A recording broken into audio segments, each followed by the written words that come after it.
Hello everyone, आप सभी का संहिताज एकेडमी में स्वागत है। और आज के सेशन में हम डिस्कस करेंगे बॉडी मूवमेंट। ये 6th ग्रेड की साइंस टेक्स्ट बुक की चैप्टर है। सबसे पहले हम कुछ की टर्म्स देख लेते हैं जो कि इस चैप्टर में दिए गए हैं। जो पहला की टर्म है वो है skeleton. It is a framework made up of bones that gives shape and support to our body. Skeleton मतलब कंकाल हम किसको कहते हैं, तो ये एक ढांचा है जो कि हड्डियों का बना हुआ है। और जो स्केलेटन है वो हमारे पूरे बॉडी को शेप भी देता है एज वेल एज सपोर्ट भी देता है। जो दूसरा टर्म है वो है जॉइंट्स। द प्लेस वेयर 2 और more bones meet are called joints. ऐसी जगह जहाँ पर 2 या 2 से ज़्यादा हड्डियाँ आकर मीट कर रही हो जिस जगह पे, उसको हम जॉइंट्स कहते हैं। नेक्स्ट जो की टर्म है that is bones. Bones are hard connective tissue made up of calcium and phosphorus along with organic substance। हड्डियां एक हार्ड कनेक्टिव टिश्यू है, क्योंकि जब भी आप अपने बॉडी पार्ट्स को छुएंगे तो आपको जो हार्ड चीज फील होती है वही हड्डियां होती है, और ये कनेक्ट करती है, तो ये कनेक्टिव टिश्यू भी कहलाती है। हार्ड कनेक्टिव टिश्यू है हड्डियां। और ये किन मिनरल्स की बनी हुई है? ये बनी हुई है कैल्शियम और फॉस्फोरस की, as well as organic substance की भी ये बनी हुई है। ठीक है, आते हैं एक सॉफ्ट कनेक्टिव टिश्यू के बारे में जानते हैं जो कि है कार्टिलेज। ओके, नेक्स्ट है जो मसल्स। मसल्स क्या है? Muscles are tissues that contracts and relaxes to bring about होगा, ठीक है, to bring about movement. Actually क्या है कि जो मसल्स है ये एक तरीके के टिश्यू है जो कि सिकुड़ते हैं या रिलैक्स करते हैं, और इस तरीके से इनके कॉन्ट्रैक्शन और रिलैक्सेशन की वजह से क्या होता है, मूवमेंट हो पाती है। हमारे पूरे बॉडी मूवमेंट्स के लिए 3 चीजें जिम्मेदार है। सबसे पहले तो बोन्स है, जॉइंट्स है और मसल्स है। सिर्फ बोन्स और जॉइंट्स होंगे तो मूवमेंट ठीक से नहीं हो पाएगी, क्योंकि कॉन्ट्रैक्शन और रिलैक्सेशन की जरूरत है। तो वो कौन करेगा? मसल्स कॉन्ट्रैक्ट और रिलैक्स करेगा। और मसल कॉन्ट्रैक्ट और रिलैक्स जब करते हैं तब हड्डियां पास आती है और दूर जाती है। और जॉइंट्स का क्या रोल है यहाँ पे? तो जैसे कि अगर आप सोचिए, अगर हमारा जो हाथ है, ठीक है, जो हैंड है, वो सिर्फ एक ही हड्डी का बना हुआ होता तो हम अपने हाथ को जिस तरीके से बेंड कर पा रहे हैं, फोल्ड कर पा रहे हैं, वो पॉसिबल नहीं होता। ठीक है, उंगलियों में भी जो जॉइंट्स है, जिस वजह से क्या करते हैं कि हम अपने फिंगर्स को बेंड कर पाते हैं जब भी हम कोई चीज होल्ड कर रहे हो या ग्रिप कर रहे हो। तो जॉइंट्स इसलिए जरूरी है क्योंकि जो अलग अलग पोस्चर में हम बैठते हैं, चलते फिरते हैं, तो क्या होता है, हमारी बॉडी जो बेंड करती है, जो अलग अलग टाइप्स के मूवमेंट, वो पॉसिबल किस वजह से हो पाता है? वो इन जॉइंट्स की वजह से हो पाता है। तो तीनों चीजों की जरूरत है, बोन्स, जॉइंट्स और muscles, to bring about movement. Next है जो टेंडन्स एंड लिगामेंट्स। ये बुक में नहीं दिया गया है, बट जैसे कि आप देख रहे हैं कि सीटेड साइंस पेपर 2 का जो डिफिकल्टी लेवल है, मतलब क्वेश्चन की जो लेवल है, वो थोड़ा सा डिफिकल्ट टाइप का क्वेश्चन सेट कर रहे हैं। डायरेक्ट क्वेश्चन देते नहीं है, कभी कभार 9th या 10th ग्रेड के बायोलॉजी सेक्शन से भी वो लोग क्या करते हैं, क्वेश्चन उठा के देते हैं, इजी वाले। ठीक है, तो इसीलिए हम ये जान लेते हैं कि टेंडन्स क्या है। Tendons are connective tissues that joints muscle to the bone. तो मसल बोन के साथ कैसे अटैच रहता है? तो ये एक कनेक्टिव टिश्यू जिनका नाम है टेंडन्स, उसकी मदद से हो पाता है। और दूसरा जो है वो है लिगामेंट्स। लिगामेंट्स भी एक कनेक्टिव टिश्यू है जो कि हड्डियों को हड्डियों के साथ जोड़ने में मदद करता है, मतलब बोन टू बोन कनेक्शन, या it joints bone to bone. कौन? लिगामेंट्स। अब जो हम पढ़ने वाले हैं, this is very very very important. मतलब यहाँ से ही क्वेश्चन थोड़ा सा ट्रिकी करके भी कभी कभार पूछा जाता है, या फिर डायरेक्ट ऐसे मैच द फॉलोइंग के तौर पे भी दिया जाता है। वो क्या है? Types of joints. और हर एक टाइप्स ऑफ जॉइंट का मूवमेंट कैसा होता है, इनकी लोकेशन कैसी होती है, यहीं से क्वेश्चन आता है। तो आज तो हम प्रीवियस ईयर क्वेश्चन नहीं करेंगे, नेक्स्ट सेशन में हम बॉडी मूवमेंट्स के सभी प्रीवियस ईयर क्वेश्चन करेंगे। तो देखिएगा, ज्यादातर जितने भी क्वेश्चन है सभी इसी टेबल से पूछे गए हैं। तो इस टेबल को ध्यान से आप देखिए और इसका आप स्क्रीनशॉट भी ले सकते हैं। तो सबसे पहला जो जॉइंट टाइप है वो है बॉल एंड सॉकेट जॉइंट। ठीक है, तो बॉल एंड सॉकेट जॉइंट की मदद से हम सारे डायरेक्शन में मूव कर सकते हैं। मतलब जहां पर भी ये बॉल एंड सॉकेट जॉइंट पाया जाएगा वो हमको 360 डिग्री मूवमेंट अलाउ करता है। तो इसकी लोकेशन कहाँ है, कहाँ पर ऐसे जॉइंट पाए जाते हैं? वो है शोल्डर एंड हिप जॉइंट। तो किस टाइप के मूवमेंट बॉल और सॉकेट जॉइंट में पॉसिबल है वो आपको यहाँ पास में गिफ्ट में नजर ही आ रहा होगा। तो आप ध्यान से देखिए कि किस तरह की मूवमेंट अलाउ करती है बॉल एंड सॉकेट जॉइंट। जो नेक्स्ट है वो है पिवट जॉइंट। पिवट जॉइंट किस टाइप की मूवमेंट अलाउ करती है? वो फॉरवर्ड एंड बैकवर्ड, राइट और लेफ्ट। तो ये कहाँ पर मौजूद है? जहां पर नेक हमारे हेड के साथ ज्वाइन करता है। तो एक्चुअली क्या है, जो एटलस एक्सिस वर्टिब्री होता है हमारी स्पाइनल मतलब बैकबोन की, वो जैसे ही स्कल के जिस पार्ट पे जहाँ पे उनकी ज्वाइनिंग होती है, ऐसे जगह पे पिवट जॉइंट पाया जाता है। इसलिए देखिएगा कि आप अपने सर को राइट और लेफ्ट मूव कर पाते हैं और फॉरवर्ड और बैकवर्ड ही मूव कर पाते हैं। तो जैसे कि आप देख पा रहे हैं कि यहाँ पर गिफ में आपको दिखाया गया है कि किस टाइप की मूवमेंट पॉसिबल है अगर पिवट जॉइंट मौजूद हो तो। नेक्स्ट आता है हिंज जॉइंट। हिंज जॉइंट किस टाइप की मूवमेंट अलाउ करती है? वो है बैक एंड फोर्थ, मतलब सामने की ओर और पीछे की ओर जाना, सामने की ओर आना, पीछे की ओर जाना, इस टाइप की मूवमेंट वो अलाउ करती है। इसकी लोकेशन क्या है? वो है elbow and knee joint. So hinge joint याद रखने के लिए आप देखिएगा कि दरवाजे जहाँ पर जो फ्रेम होता है, हमारा डोर फ्रेम होता है, तो दरवाजे जहाँ पर फ्रेम के साथ जुड़े होते हैं तो वहां पर आपको हिंज लगे हुए दिखेंगे। तो जिस तरीके से दरवाजा खुलता है और बंद होता है, उस टाइप की मूवमेंट हो पाती है जहाँ पर हिंज जॉइंट मौजूद है। तो यहाँ पर गिफ्ट में आप देख पा रहे हैं ना कि सिमिलैरिटी है किस तरीके से जो डोर ओपन हो रही है और क्लोज हो रही है। फिर आते हैं फिक्स जॉइंट। फिक्स जॉइंट क्या होता है कि ये किसी भी टाइप का मूवमेंट अलाउ ही नहीं करते। जैसे कि नाम से ही पता चल रहा है कि यहाँ पर जो हड्डियां आकर मीट कर रही है वो फिक्स तरीके से, मतलब कोई भी मूवमेंट अलाउ नहीं करती। तो ये जो जॉइंट है फिक्स जॉइंट कहाँ पे मौजूद है हमारे बॉडी में? So joint between the upper jaw and the rest of the head. तो हमारा जो क्रेनियल बोन्स है, फेशियल बोन्स है और जो अपर जॉ है, इन जगहों में जितने भी हड्डियां पाई जाती हैं वो जहां जहां पर आके जुड़ रही है, यहाँ पर जो जॉइंट्स मौजूद है वो है फिक्स जॉइंट। इसीलिए देखिएगा कि जब हम हंसते हैं या हम बात करते हैं तो हमारा अपर जॉ और हमारा जो हेड का पूरा जो हड्डियां हैं वो मूव नहीं करती, सिर्फ जो लोअर जॉ है वो मूव करती है। सो लोअर जॉ और अपर jaw and rest of the head के बीच में एक मूवेबल जॉइंट है जिस वजह से हम बात कर पाते हैं। बट फिक्स जॉइंट कहाँ पे मौजूद है? Joint between the upper jaw and the rest of the head. जो फिफ्थ टाइप है ये हमारी बुक में तो दी नहीं गई है, बट यहाँ से भी क्वेश्चन आ सकता है। Gliding joint. ग्लाइडिंग जॉइंट का मतलब क्या? ये किस टाइप की मूवमेंट अलाउ करती है? स्लाइड करना, एक के ऊपर से दूसरा जो बोन है वो हल्का सा स्लाइड करता है या ग्लाइड करता है। सो स्लाइडिंग और ग्लाइडिंग मूवमेंट ये अलाउ करती है। पाए जाते हैं ये रिस्ट और एंकल्स में जो बोन्स है वहां पर जो जॉइंट होती है वो ग्लाइडिंग जॉइंट होती है। ओके, तो अब यहाँ पर आप देख पा रहे हैं कि मैंने थोड़ा सा बोल्ड करके एक चीज लिखा हुआ है कि x-rays show the shapes of the bones in our bodies. तो जब भी कोई फ्रैक्चर होता है या संभावना रहती है कि फ्रैक्चर हुआ है कि नहीं, चाहे वो हेयर लाइन फ्रैक्चर ही क्यों ना हो, तो डॉक्टर हमको बोलते हैं कि अगर आपको कोई भी प्रॉब्लम है, अगर आपको लग रहा है कि स्पॉन्डाइलोसिस है तो आप अपना एक्सरे करा लीजिए, या अगर आपको लगता है कि फ्रैक्चर हो सकता है, ठीक है, आपको जोर से चोट आई है तो पाँव मुड़ गया है, तो एक्सरे इसलिए कराने के लिए बोलते हैं क्योंकि इससे क्या होता है, हमको बोन्स की जो शेप है वो प्रॉपरली दिख जाती है। अब जो आपको मैं दिखाने वाली हूँ वो भी टेक्स्ट बुक में तो नहीं है, बट ये एडिशनल इंफॉर्मेशन के तौर पे दिया गया है। और देखिए, अगर आप टीजीटी टीचर के लिए अप्लाई करेंगे तो आपको 9th एंड 10th ग्रेड तक की नॉलेज होनी चाहिए। तो यहाँ पर मैंने टैबुलेटेड फॉर्म में जो हमारे 206 बोन्स है वो कहाँ पर कितने मौजूद है उसका एक टेबल बना के दिया हुआ है। ठीक है, सो यहाँ पे आप पहले देख पा रहे स्ट्रक्चर है, फिर नंबर ऑफ बोन्स दिया गया है और उस स्ट्रक्चर का क्या फंक्शन है वो दिया गया है। तो सबसे पहला स्ट्रक्चर क्या है? वो है स्कल। अब स्कल में टोटल 29 बोन्स है। तो यहाँ पर डिवीजन कैसे है? तो सबसे पहले है क्रेनियल बोन्स, कितने हैं वो? 8 है। फेशियल बोन्स कितने हैं? 14। ईयर ऑसिकल्स, हमारे कान के अंदर की ओर 3 हड्डियां होती है, ठीक है, राइट साइड में और लेफ्ट साइड में, तो 3 2 ये 6 हो गया। हाइओइड बोन, मतलब जब हमारा जो टंग का बैक पार्ट है वो जो कनेक्टेड रहता है उस जगह पे ये बोन पाई जाती है, वो एक है। तो सारा कैलकुलेट करके अगर हम देखेंगे तो स्कल में टोटल 29 बोन्स पाए जाते हैं। काम क्या है स्कल का? It protects the delicate organ which is our brain. Okay, अब आगे बढ़ते हैं रिब केज की ओर। रिब केज आप तो जानते हैं कि ये हमारे चेस्ट रीजन में ये प्रेजेंट रहता है।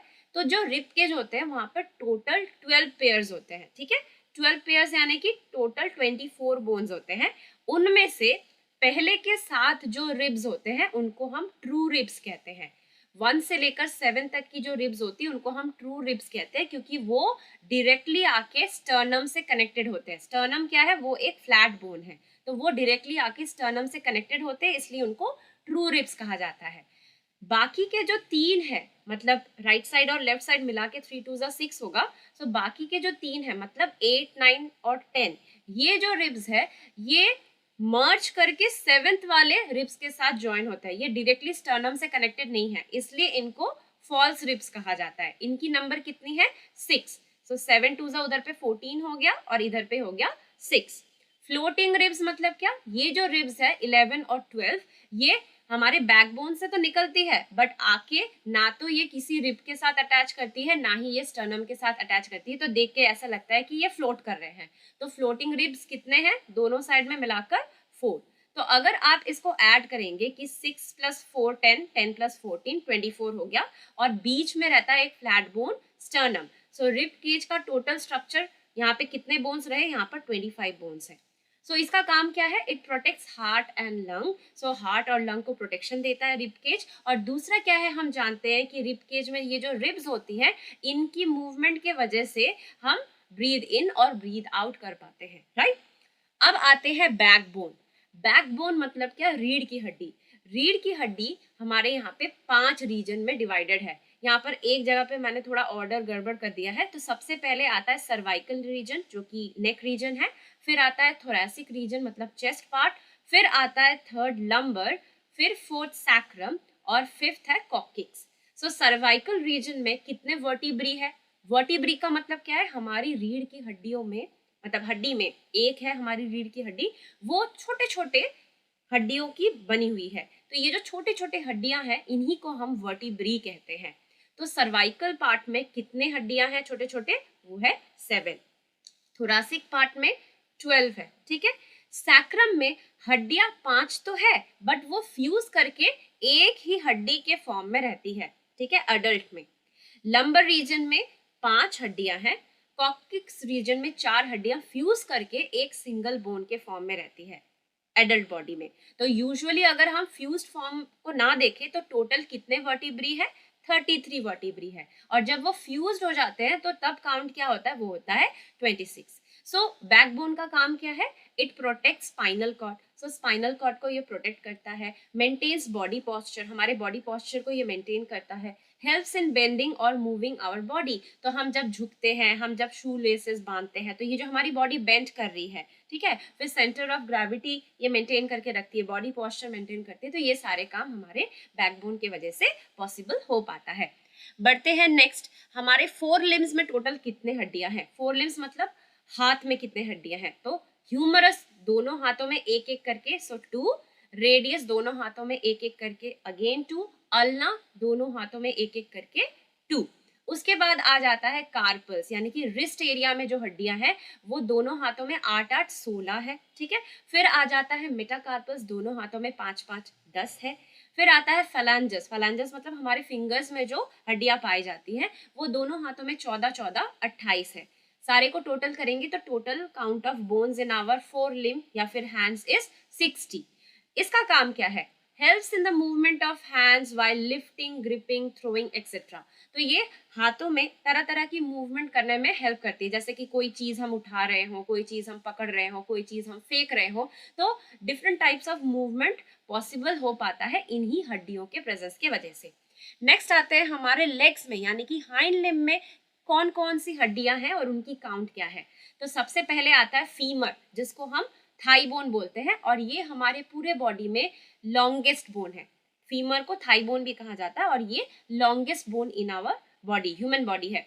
तो फीमर दोनों पाँव में एक एक करके 2 हुए, टिब्यूला दोनों पाँव में एक एक करके 2 हुए, फिब्यूला दोनों पाँव में एक एक करके 2 हुए। फिर आता है एंकल वाले रीजन में जो हड्डियां होती है वो कहलाती है टार्सल्स, जिनकी काउंट 7 7 दोनों पाँव में मिलाकर 14। फिर आता है मेटाटार्सल्स, उसकी काउंट है 5 5 दोनों पाँव में 10। फलांजेस होते हैं हमारे टो में जो हड्डियां होती है, तो 14 इंटू 2 मतलब दोनों पाँव में 14 14 सो 28। और हमारी जो नी वाली रीजन है, आप देखिएगा नी को टच करके आपको गोल सा 2 हड्डी फील होगा, तो उसको पैटेला कहते हैं। तो 2 होते हैं, लेफ्ट और राइट लेग मिला के। सो यहाँ पर भी जो हाइंड लिम्ब है वहां पे भी टोटल काउंट ऑफ बोन कितना है 60। तो हाइंड लिम्ब की जो बोन्स है उसका काम क्या है, helps in the movement of legs while walking, running, dancing etcetera. तो यहाँ पर भी पाँव की मदद से हम जितने तरह की भी मूवमेंट कर रहे हो, चाहे हम चल रहे हो, दौड़ रहे हो या डांस कर रहे हो, तो इन सभी मूवमेंट ये पॉसिबल किस वजह से है, क्योंकि ये हड्डियां मौजूद है और जॉइंट्स मौजूद होने के कारण। अब मैं आपको थोड़ा सा ये थोड़ा एक एडिशनल इंफॉर्मेशन के तौर पे मैंने दिया हुआ है। तो देखिए मैंने बोन्स ऑफ स्कल बताया था ना कि टोटल काउंट कितना है 29। तो यहाँ पर बड़े अच्छी तरीके से दिखाया गया है। सो जो बोन्स ऑफ द स्कल है उसको हम 2 पार्ट्स में डिवाइड कर सकते हैं। एक तो है क्रेनियल बोन्स और दूसरा है फेशियल बोन्स, यानी कि हमारे फेस में जो मौजूद बोन्स है।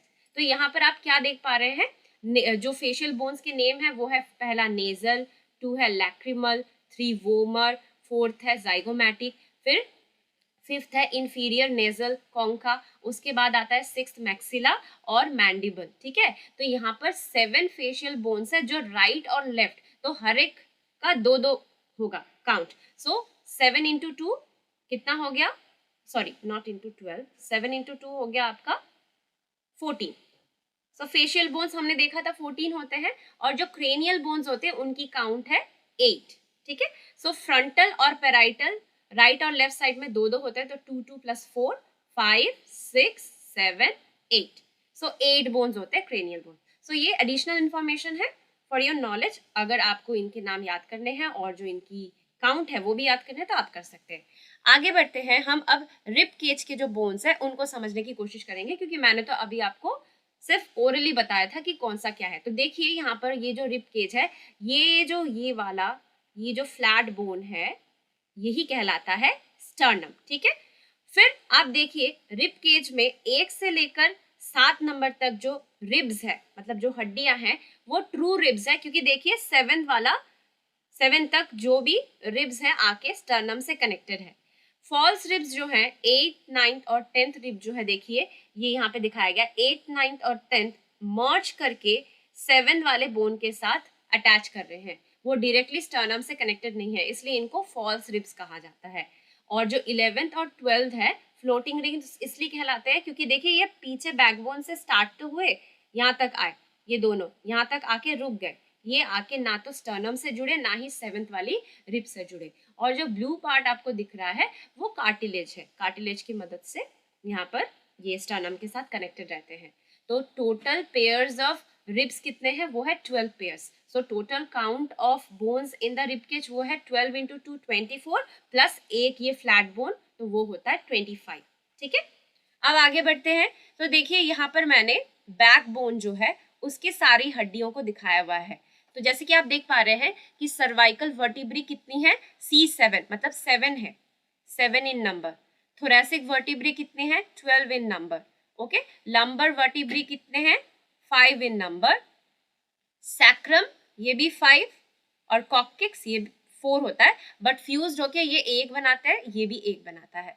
ठीक है, सो इस तरीके से। और आपको याद रखना पड़ेगा सर्वाइकल रीजन में जो पहले के 2 वर्टिब्री है वो पहला वाला कहलाता है एटलस और दूसरा वाला कहलाता है एक्सिस। कैसे याद रखेंगे कि कौन सा पहले है, क्योंकि दोनों ही नाम ए से स्टार्ट हो रहे हैं, तो हम जानते हैं जो लेटर टी है वो एक्स से पहले आती है, तो एटलस पहले आएगा, उसके बाद एक्सिस आएगा।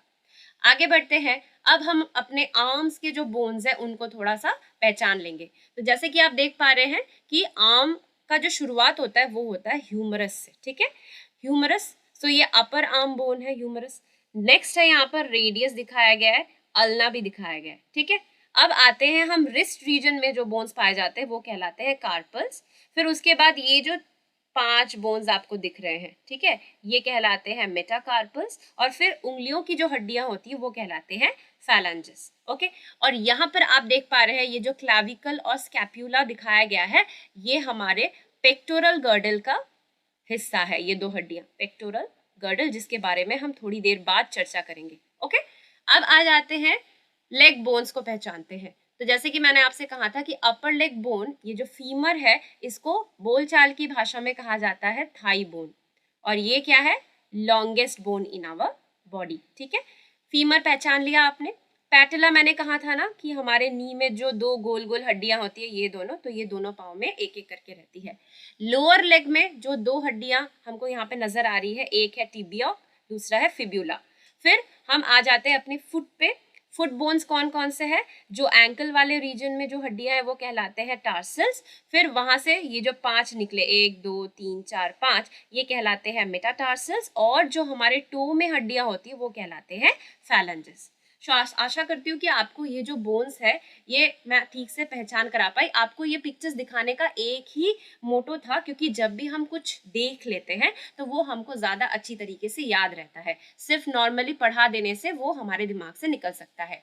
अब यहाँ पे देखिए मैं आपको समझा रही हूँ कि जो गर्डल्स है, गर्डल्स दो तरीके के हैं। एक है पेक्टोरल गर्डल, दूसरा है पेल्विक गर्डल। ठीक है। सो पेक्टोरल गर्डल में जो दो हड्डियां हैं मैंने जैसे कि आपको दिखाया वो है क्लाविकल और स्कैप्यूला। सो दोनों साइड में एक एक करके क्लाविकल होते हैं तो उसकी काउंट हुई 2, स्कैप्यूला भी दोनों साइड में एक एक करके 2। सो 2 + 2 यहाँ पे 4 हो गया। और यहाँ पर ये जो पेल्विक गर्डल है, यहाँ पर 3 तरीके के बोन्स पाए जाते हैं। ये पूरा मिला के कहलाते हैं इलियम, इस्चियम और प्यूबिस। ये पूरा मिलाकर कहलाते हैं हिप बोन। ठीक है। सो राइट साइड में एक हिप बोन है, लेफ्ट साइड में एक हिप बोन है, तो दोनों को मिलाकर 2 हुए काउंट में। Human skeleton is composed of around 305 bones at birth. So जब कोई एक बेबी, न्यूबॉर्न बेबी जब वो पैदा होता है तो उसके बॉडी में लगभग 305 हड्डियां होती है। It decreases to 206 bones by adulthood. तो एक एडल्ट ह्यूमन बीइंग में जो काउंट ऑफ बोन्स है, टोटल काउंट ऑफ बोन्स है, वो है 206। क्योंकि कुछ कुछ बोन्स क्या करते हैं, फ्यूज करके उनकी नंबर्स घट जाती है। ओके। अब आते हैं हम कार्टिलेज के बारे में थोड़ा सा जानेंगे कि where do we find cartilage in our body. यहाँ पर एक क्वेश्चन पूछा गया है। सो कार्टिलेज हमने क्या पढ़ा था थोड़ी देर पहले कि ये एक सॉफ्ट कनेक्टिव टिश्यू है। सो ये कार्टिलेज हमारे बॉडी में कहाँ कहाँ पाया जाता है? तो आप अपने नोज टिप को छू कर देखिए, वो हड्डी जैसा उतना हार्ड नहीं है, आपको फ्लेक्सिबल कुछ एक चीज फील होगी। सो ये नोज टिप में मौजूद है। आप अपने ईयर का जो बाहरी पार्ट जिसको हम फोल्ड कर पाते हैं उसको हम पिना बोलते हैं, तो पिना ऑफ ईयर्स वहां पे पाया जाता है। In the joints of the body, जहां जहां पर जॉइंट्स प्रेजेंट है वहां पर कार्टिलेज मौजूद रहता है, ताकि जो दोनों बोन्स के बीच में फ्रिक्शन है वो, मतलब दोनों बोन्स एक साथ ना टकराए। क्योंकि अगर वो घिसेंगे तो क्या हो जाता है, फिर वहां से जैसे आर्थराइटिस इस टाइप की प्रॉब्लम्स होनी स्टार्ट हो जाती है। तो हमने बोन्स डिस्कस कर ली, हमने जॉइंट्स डिस्कस कर ली, ठीक है, हमने कार्टिलेज के बारे में जान लिया। अब बच जाता है जो लास्ट है वो है मसल्स। सो मसल्स के बारे में यहाँ पर कुछ पॉइंट्स दिए गए हैं कि muscles are tissues that contracts and relaxes. तो हम जानते हैं कि ये एक ऐसे टिश्यू है जो सिकुड़ते हैं और रिलैक्स करते हैं, और इस तरीके से वो मूवमेंट करवाते हैं, बॉडी मूवमेंट करवाते हैं। They work in pairs. So muscle जब भी काम करते हैं वो जोड़े में काम करते हैं। कैसे? अगर कोई दो मसल होते हैं, जोड़ा मतलब क्या है, मसल 1 होगा और मसल 2 होगा। सो अगर मसल 1 कॉन्ट्रैक्ट कर रहा है तो मसल 2 क्या करेगा, वो रिलैक्स करेगा। फिर मसल 1 अगर रिलैक्स कर रहा है तो ये कॉन्ट्रैक्ट करेगा। सो ऐसे पेयर्स में ये काम करते हैं। जब मसल कॉन्ट्रैक्ट करता है, जैसे कि ये सपोज मैं रफली बना रही हूँ, ये 2 हड्डियां हैं, ठीक है, और यहाँ पे एक मसल जुड़ा हुआ है, ठीक है। तो ये मसल जब सिकुड़ जाएगा तो क्या होगा, बोन्स बेंड हो जाएंगे ऐसे, क्योंकि मसल कॉन्ट्रैक्ट जब करते हैं इस टाइप का, मैं मसल अटैच करके नहीं दिखा रही, मसल जब कॉन्ट्रैक्ट करते हैं तो वो थिक हो जाते हैं, शॉर्ट हो जाते हैं और स्टिफ, सख्त हो जाते हैं। तो मसल कॉन्ट्रैक्शन की वजह से क्या होते हैं, जो बोन्स है वो एक दूसरे के करीब आ जाते हैं, और जब रिलैक्स फॉर्म में रहते हैं तो वो अपने ओरिजिनल पोजीशन में आ जाते हैं। So in contracted state muscles become shorter, thicker and stiffer. तो जब भी मसल सिकुड़ते हैं, कॉन्ट्रैक्ट करते हैं, तो वो साइज में छोटे हो जाते हैं, मोटे हो जाते हैं मतलब थिक हो जाते हैं, और स्टिफ मतलब सख्त हो जाते हैं। If one muscle contracts the other one forming a pair relaxes. जैसे कि मैंने आपको बताया कि अगर, क्योंकि मसल्स पेयर्स में काम करते हैं, तो पहला वाला अगर कॉन्ट्रैक्ट कर रहा है तो दूसरा रिलैक्स करेगा and vice versa. A muscle can only pull and can not push. Muscle सिर्फ पुलिंग एक्शन ही शो करती है, कभी भी पुश नहीं करती। तो क्या हो रहा है कि अगर जब एक जो पेयर है उसमें एक मसल जब कॉन्ट्रैक्ट कर रहा है तो बोन्स करीब आ रहे हैं, फिर जब उसका काउंटर पार्ट जो दूसरा मसल है उसके जोड़े में, वो जब क्या करेगा, कॉन्ट्रैक्ट करेगा, तब फिर बोन्स दूर चले जाएंगे, ठीक है। सो इस तरीके से काम होता है। अब देखिए यहाँ पर मैंने आपको जो पेल्विक गर्डल के बोन्स बताए थे ना, तो ये जो ब्लू कलर का है ये हमको दिखाया गया है क्लैविकल। क्लैविकल को कॉलर बोन भी कहा जाता है। ये लड़कियों में ज्यादा अच्छा अगर दिखता है तो बोलते हैं ब्यूटी बोन भी कहते हैं, ठीक है। पता नहीं कितना रिलेशन है ब्यूटीफुल दिखने का इस बोन के विजिबल होने से, तो ब्यूटी बोन भी कहते हैं, बट नॉर्मली बोलचाल की भाषा में इसको कॉलर बोन कहा जाता है। और ये जो पीछे का आपको ट्राइंगुलर शेप जो दो बोन्स दिख रहे हैं राइट साइड और लेफ्ट साइड में, ये है स्कैप्यूला, इसका नाम है स्कैप्यूला। ओके, अब आते हैं हम जो पेल्विक गर्डल है उसके बारे में हम देखेंगे। तो पेल्विक गर्डल मैंने कहा था ना कि 2 हिप बोन्स होते हैं, तो ये पहला हिप बोन है और यहाँ पर 3 हड्डियां फ्यूज करके एक हिप बोन बना रही है। जैसे कि ये जो वाला है ये कहलाता है इलियम, ये जो ऑरेंज कलर का है ये है प्यूबिस, और ये जो पर्पल कलर का है, बैंगनी कलर का है, ये है इस्चियम। सो इलियम, प्यूबिस, इस्चियम, ऐसा इधर पे भी है। सो लेफ्ट साइड में एक हिप बोन है, राइट साइड में एक हिप बोन है। क्योंकि इसको एक क्यों कहा गया, क्योंकि ये तीनों हड्डियां फ्यूज्ड फॉर्म में है। तो यहाँ पे आप देख सकते हैं ये हरा वाला पार्ट सैक्रम है जो कि हमारे बैकबोन का हिस्सा है वो, ठीक है। और ये नीचे की ओर जो टेल बोन है, कॉक्सिक्स कहलाता है टेल बोन, ये दिखाया गया है। अब हम पढ़ेंगे डिफरेंट एनिमल्स की चाल, मतलब एनिमल्स एक्चुअली मूव कैसे कर पाते हैं, अलग अलग एनिमल्स में मूवमेंट के लिए कौन रिस्पॉन्सिबल है। सबसे पहला जो हमारा ऑर्गेनिज्म है वो है अर्थवर्म। अर्थवर्म की बॉडी मूव कैसे कर पाती है, it is due to muscular expansion and contraction. Earthworm की बॉडी में मसल्स है, मसल्स जब एक्सपैंड और कॉन्ट्रैक्ट करते हैं उस तरीके से वो सॉइल के ऊपर या कोई भी सरफेस के ऊपर मूव कर पाते हैं। Tiny hair-like bristles under its body are connected with muscles that helps it to get a good grip on the ground. earthworm जब भी चलते हैं तो उनको अपने जो भी सरफेस के कांटेक्ट में है उसको ग्रिप करना होता है। तो उनके बॉडी में अंडर द बॉडी, मतलब उनके लोअर सरफेस में, बॉडी का जो लोअर सरफेस है वहां पर आपको हेयर लाइक ब्रिसल्स देखने को मिल जाएंगे जिनके साथ मसल्स कनेक्टेड रहते हैं। और मसल्स जब कॉन्ट्रैक्ट और एक्सपैंड करते हैं तो उससे क्या होता है, ये जो ब्रिसल्स है ये मूव करती है और गुड ग्रिप बनाती है ग्राउंड में। नेक्स्ट जो आता है ऑर्गेनिज्म वो है स्नेल। तो स्नेल के पास एक मस्कुलर फुट होती है जिसके मदद से वो एक जगह से दूसरी ओर मूव करता है। फिर आते हैं हम एक इंसेक्ट कॉकरोच की मूवमेंट को समझेंगे कि कैसे वो मूव करते हैं। तो हम जानते हैं कि क्योंकि जो कॉकरोच है वो एक इंसेक्ट है और इंसेक्ट में 3 पेयर्स ऑफ लेग्स होते हैं, मतलब टोटल 6 लेग्स होते हैं। Hard outer skeleton made of number of plates join together that permits movement. तो उनकी जो आउटर स्केलेटन है वो सख्त होती है और वो ऐसे प्लेट्स जैसे बनी हुई है, जिस वजह से क्या होता है कि वो बॉडी को मूव करने में मदद करती है। Muscles near the legs move the legs. Legs जो यहाँ से निकल रहे हैं, लेग्स के पास जो मसल्स मौजूद है वो अलाउ कर रहे हैं लेग को मूव करने में। मतलब वो जो लेग की मूवमेंट है वो पॉसिबल क्यों हो पा रही है, क्योंकि लेग के पास ही मसल्स मौजूद है जिसके कॉन्ट्रैक्शन और रिलैक्सेशन की वजह से कॉकरोच अपने लेग्स को मूव कर पा रहा है। बॉडी मसल्स, और जो बॉडी में जो मसल्स है वो उनकी विंग्स को मूव करने में हेल्प करती है। ओके, आते हैं बर्ड्स की ओर। बर्ड्स के बारे में यहाँ पर हम क्या जानते हैं कि बर्ड्स की जो 4 लिम्ब है, ठीक है, वो विंग्स में बदल दी गई है, ठीक है, ताकि वो उड़ सके। क्योंकि हम जानते हैं सारे बर्ड्स ही उड़ पाते हैं, कुछ को छोड़ के, जैसे कि ऑस्ट्रिच, ईमू, इनको छोड़ के। वो तो फ्लाइटलेस बर्ड है, बट बर्ड्स की जो विंग्स है वही उनको उड़ने में मदद करती है। दूसरा जो उनके बॉडी स्ट्रक्चर जो उनको उड़ने में मदद करते हैं वो है हॉलो एंड लाइट बोन्स। उनकी हड्डियां अंदर से खोखली होती है और हल्की होती है, जिस वजह से तो क्या है कि कोई भी भारी चीज वो हवा में तो उड़ नहीं पाएगी, तो हल्का होना पड़ेगा। तो हॉलो बोन्स और लाइट बोन्स की वजह से ये पॉसिबल हो जाता है। Flight muscles are attach to the wings, और ये जो विंग्स है इनके साथ ब्रेस्ट मसल्स, जिनको फ्लाइट मसल्स भी कहते हैं, जो बहुत ही स्ट्रांग होते हैं, वो अटैच रहते हैं। फ्लाइट मसल्स के कॉन्ट्रैक्शन और रिलैक्सेशन की वजह से जो विंग्स है वो फ्लैप कर पाते हैं बर्ड्स और उड़ पाते हैं। स्ट्रॉन्ग शोल्डर बोन्स, बर्ड्स की जो शोल्डर बोन्स होती है वो बहुत ही स्ट्रॉन्ग होती है. Hind limbs used for walking और पर्चिंग, और उनके जो हाइंड लिम्स है वो चलने में या फिर कोई भी ब्रांचेस उसके ऊपर पर्च करने में मदद करती है. इनकी स्ट्रीमलाइन बॉडी होती है. तो हम क्या जानते हैं, टू फ्लूइड्स क्या क्या है, एक तो है गैस और दूसरा क्या है हमारा कोई भी लिक्विड चीज, राइट. सो गैस मतलब क्या, एयर. तो बर्ड्स किसके थ्रू मूव करते हैं, एयर के थ्रू मूव करते हैं, तो वो एक फ्लूइड है. और फ्लूइड फ्रिक्शन क्या कहलाता है, ड्रैग. सो इस फ्रिक्शन को कम करने के लिए इनकी जो बॉडी होती है वो स्ट्रीमलाइन होती है. स्ट्रीमलाइन मतलब क्या, जो दोनों एंड्स होते हैं वो पॉइंटेड होते हैं और जो मिडिल पार्ट होता है वो ब्रॉड होता है, मतलब एक नाव की तरह शेप होता है.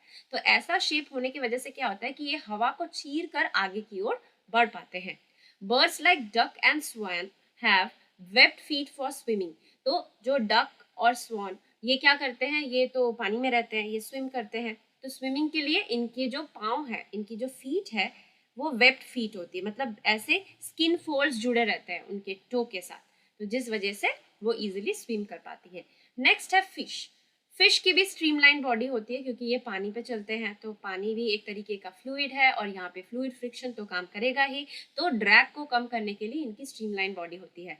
इनकी जो बैकबोन है वो फ्लेक्सिबल होती है, जो मसल्स है वो पूरे स्केलेटन के साथ अटैच रहता है. इनकी जो टेल फिन होती है, मतलब मछली की ये वाली पार्ट, ये कहलाती है टेल फिन, पीछे वाली पार्ट, ठीक है, ये वाली कहलाती है tail fin. So tail fin का इस्तेमाल ये करते हैं डायरेक्शन चेंज करने के लिए. और बाकी जो फिन्स होती हैं आपने देखा ही होगा, ऐसे ऊपर की ओर डॉर्सल फिन होता है, यहाँ पे साइड में फिन होता है, यहाँ पे एनल फिन होता है. तो ये सारी फिन्स क्या करती है, बॉडी को बैलेंस करने में और स्विम करने में मदद करती है. आगे बढ़ते हैं स्नेक्स की ओर. स्नेक क्या करते हैं, they slither with the help of backbone, muscles and scales on their body. So हम क्या जानते हैं, जो स्नेक्स है वो रेंगने वाले रेप्टाइल्स इसीलिए कहलाते हैं, वो क्रॉल करते हैं. और क्रॉल या स्लिदर वो क्यों कर पाते हैं, उनकी लंबी सी एक बैकबोन है जिसके साथ बहुत सारे मसल्स अटैच रहते हैं और उनकी बॉडी कवर्ड है स्केल्स से, तो जिससे ग्राउंड पे अच्छा ग्रिप बनता है. Thin muscles attach to long bones. तो स्नेक की बॉडी में जो लॉन्ग बोन्स है वहां पे कौन अटैच्ड है, पतले पतले मसल्स अटैच्ड है. Body curves into many loops that gives it a forward push. और बॉडी क्या करती है, लूप्स बनाती है, इस टाइप के लूप्स बना बना के क्या करती है, फॉरवर्ड पुश देती है, जिससे सांप आगे बढ़ सके, जिस वजह से सांप ऐसे एस के पैटर्न में आगे बढ़ता है. सांप कभी ऐसे सीधे नहीं चल सकता. So they do not move in straight line, ये आपको ध्यान में रखना है. फिर लास्ट में एडिशनल इन्फॉर्मेशन बुक में दिया गया था और यहाँ से क्वेश्चन भी आया है कि जो इंटरनेशनल डे ऑफ योगा है उसको हम 21 जून को सेलिब्रेट करते हैं. और योगा एक्चुअली क्या करता है, किसी भी इंसान को हेल्दी रखता है. तो यहीं पे मेरा जो बॉडी मूवमेंट का जो नोट वाला डिस्कशन है यहीं पर समाप्त होता है. अगर आपको मेरा वीडियो पसंद आया हो तो प्लीज़ वीडियो को लाइक एंड शेयर कीजिएगा. और अगर आपको मेरे चैनल पे दिए गए कंटेंट्स पसंद आ रहे हो तो मेरे चैनल सनीताज एकेडमी को सब्सक्राइब कीजिए. बेल आइकन को प्रेस करना बिल्कुल ना भूलें ताकि आपको मेरे लेटेस्ट वीडियो की अपडेट्स टाइम टू टाइम मिलती रहे, आपसे कोई भी वीडियो मिस ना हो. मिलते हैं अपने नेक्स्ट सेशन में जहां पर हम बॉडी मूवमेंट से रिलेटेड जितने भी प्रीवियस ईयर्स क्वेश्चन हैं उनको सॉल्व करेंगे. Till then take care and bye bye.